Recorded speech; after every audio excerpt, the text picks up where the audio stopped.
asked you to legalize polyandry in this African country. Which women are you representing? Why are you enacting laws that have nothing to do with developing our societies? Why don't you pass a law that stops men from abusing women? Yes. Abusing young school-going children. Yes. Why don't you pass laws that do not allow politicians to commit crimes and not be punished? Those are the things that we need. I was watching a documentary that some fool created about Mazibaba Ishmael. Mazibaba Ishmael was running a cult. Mazibaba Ishmael was running a cult. I said, that's not true now. It's unfortunate that there is a proverb that says when the rich man is sick, the poor man goes to apologize and say, I'm sorry, say you are sick.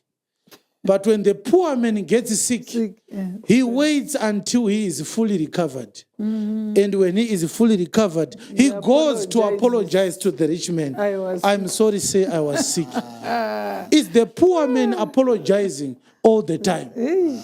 There is nothing, listen to me, there is nothing that Mazibaba Ishmael was doing at his church that Wimbo was not doing. That Marange Church is not doing until now. If there is any serious journalist who wants to talk about a cult in Zimbabwe that has destroyed the lives of many women, they must talk about Joan Marange. Yes. Children are getting married at the age of 12. If you die at Marange Church, they bury you there. There are many graves at Marange Church there. They have a place called Chitsidzo. It's a church that does not allow people to go to hospital when they are sick. We have lost many relatives because they are being forced by a very, very bogus doctrine to not seek medical treatment from the hospital. The reason why no journalist, no politician will talk about Joan Marange is because they are afraid of the tyrant and their tyrannical political party, ZANU-PF.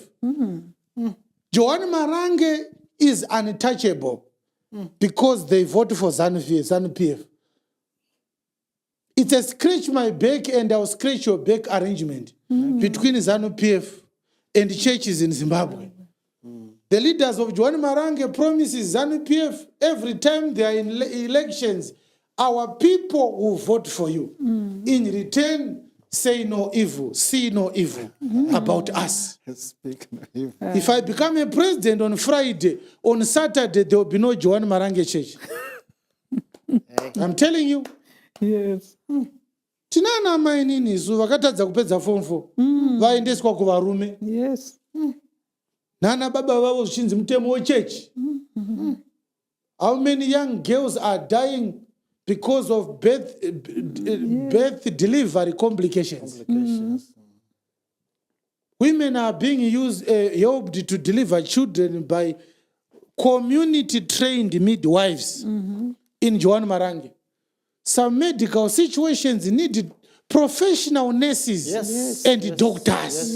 Yes. We have graves of hundreds of thousands of Zimbabweans who died because they attended a cult called Joan Marange.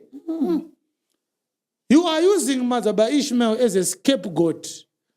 A small man with a small congregation doing nothing different than what Marange is doing, than what Wimbo was doing, than what Mutendi is doing with his ZCC. Yes. How many people have died in the ZCC and mysteriously, questionably, and yet nobody investigated?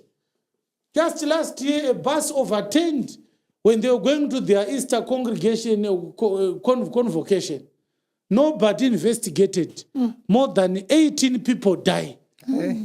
If it was JRM people who died in Zimbabwe through a bus accident, going to a church program, until today, Yes. Everybody will be writing, Chiwenga killed his members. Yes. He sacrificed them in a ritual. Yes. Nobody will talk about Mutendi. Yes. Because they are ZANU-PF prostitutes.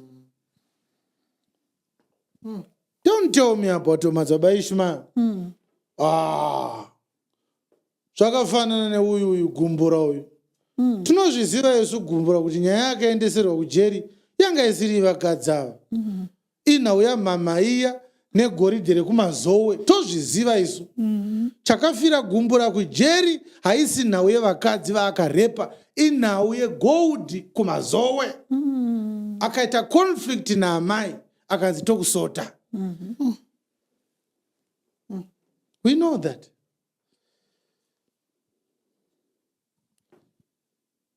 Right now, we have another man who is still in jail.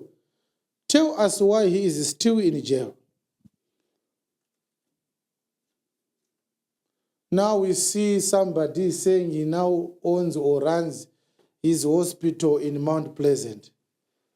Did he sell that hospital to him, or they arm-twisted him to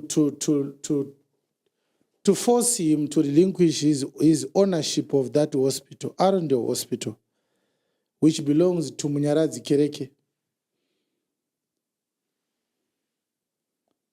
I do not believe that Munyaradzi Kereke is in jail because of that sexual assault case. I believe that he also became a political victim. What happened in the corridors of power?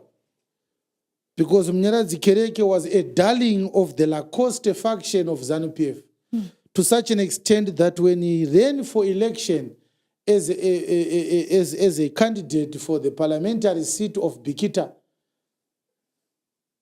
the Lacoste faction, through the help of the military, they gave Munyaradzi Kereke a helicopter, and he went to do campaigns using a military helicopter.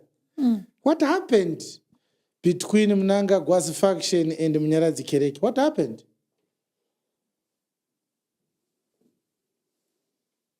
Tell me about corruption and tell me what happened to the testimony that Munyaradzi Kereke wrote in a very big document and submitted it to the Zimbabwe Anti-Corruption Commission, reporting of how much billions of dollars were stolen by Gono from the RBZ. If Munyaradzi Kereke had not written that report to the Anti-Corruption Commission, Munyaradzi Kereke would not have been arrested until today. Those who remember Munyaradzi Kereke's rape case, it had been reported so many years before he was arrested.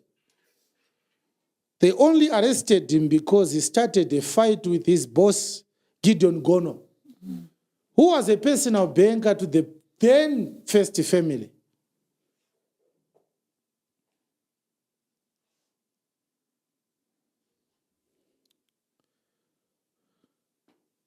He is not in jail because of a crime. There are political reasons why Munyaradzi Kereke is in jail. But I have questions concerning the ownership or the association of Kudata Gwirei and Munyaradzi Kereke's hospital in Mount Pleasant. I do not see that as a clean business transaction between two business people. By the way, Zimbabweans must know that the land reform program is now being reversed by the Mnangagwa cartel. Farmers are now being ordered to vacate their farms by any ZANU-PF bigwig who is close to the First family. Some of them are receiving letters from the Ministry of Lands. They are being given a few days. Leave that farm, it doesn't belong to you. Those people have valid offer letters. They took land and said, we are taking land from the white men. Land belongs to the black people. Black people are now losing land. If you have a piece of land that you got through the farm the farm program, the repossession of land from the white minority people in the 2000s, war veterans who are not close to the First family are losing land.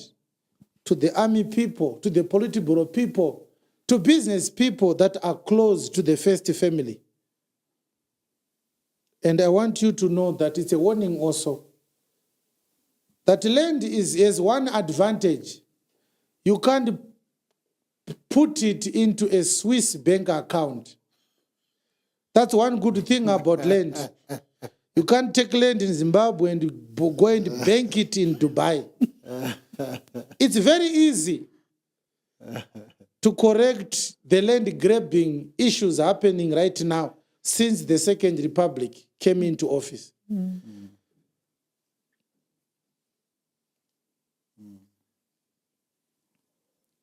There are people who lost properties in Harare. One of them called me and said somebody had a property in a low-density suburb in Harare. So he advertised this house and said, I'm selling this house for close to $200,000 or $250,000. One of the people who are close to Mnangagwa said, I'm giving you 30,000 and 7 days to leave this. If you don't leave, you will see what will happen to you. That's what is happening right now. If they want a property that you have, they will just offer you a small money, or they will come with an offer letter or a title deed manufactured in the deeds office. They say your title deeds are dated 2017, mine are dated 1914. I owned this property before your father was born. Leave. There's a lot of corruption involving land in Zimbabwe. The Minister of Lands and the deeds office are involved. In other countries, when you are buying land, the conveyancers are not allowed to give the selling price to the seller. They hold it in a trust account, pending the transfer of the property from the deeds office, from the seller's name to put it into the buyer's name. Yes. The day the title deeds come in the name of the new buyer, that is the day the conveyancer releases money to the seller's account. Yes. In Zimbabwe, when you are buying land, you give the full amount to the seller, and he promises to transfer the property into your name. Connect this law with a corrupt ZANU-PF government. It's a disaster. So many people have lost their properties to land grabbing scams. It involves the city of Harare and every metropolitan council in Zimbabwe. In Kwekwe, it's there. In Kadoma, it's there. In Mutare, it's there. In Bulawayo, it's there. You take 5 years to get title deeds. But the person who sold you the land, he already has used the money. Some of them, you go to the council, they tell you, this property is not in his name. He was a land baron. But you wrote them a letter, and they confirmed that the land is in the owner of this property is the valid owner. When you come back to them and say, you gave me this letter, they say the person who gave you this letter was corrupt. We fired him 2 months ago. They transfer him to another city. That's what they are doing. And we are wondering why our legislators sleeping and writing useless and stupid laws. Why can't we change the act that controls by which transactions are done to do with acquisition of land? Why must I give you money when the property is not yet in my name? We say we have educated people in Zimbabwe. Which educated people do we have? Where are our lawyers? The so-called lawyers who speak a lot of good grammar on Twitter, and yet they don't challenge these bogus laws. Why do we still have a law that must have existed in the 1920s? This is a legal loophole created deliberately by land thieves. Unotenga land munompa mari oti takuenda kunochinja mazita kwa registra. Saka mari yawatora ndeyei. Go to England, go to Germany, go to Dubai, go to the USA, go to South Africa, go to Namibia. It doesn't work like that. Money is held by the conveyancer, who must have insurance for his conveyancing practice in a trust account.